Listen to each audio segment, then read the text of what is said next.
Could you share a time in your professional life when you struggled?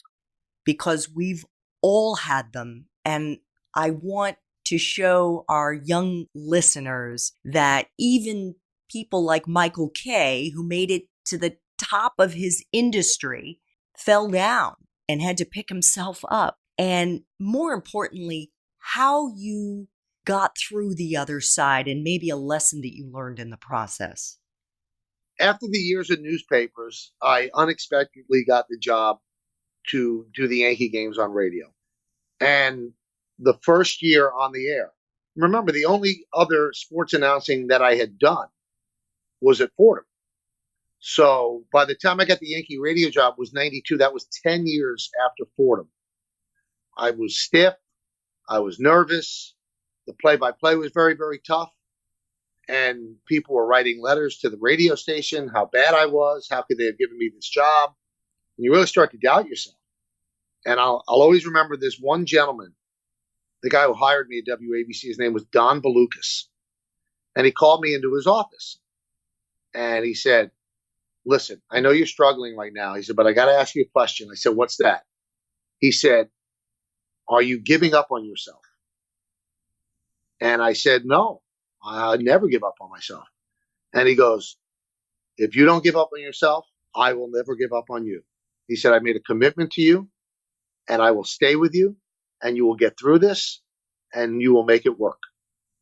And that gave me the confidence that I didn't have this sort of Damocles hanging over my head, that it was going to end at any moment, that the guy who was my boss was in my corner. And I think that when you're struggling, you always have to have somebody that's in your corner.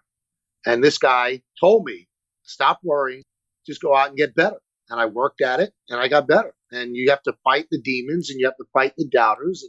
And again, this was before social media. It would have been worse then, where you could look down at your phone and see how much people hate you. So I just think that you have to have a good support staff. You have to have a good family around you to tell you that things will get better. Because if you fall into that abyss of doubt, then you know what? You're going to end up failing. But the strong words of the person who hired me, that he was still had my back, that got me through it. Did you mean it when you said that you didn't have self-doubt? Or were you trying just to kind of keep a stiff upper lip? No, I definitely had self-doubt.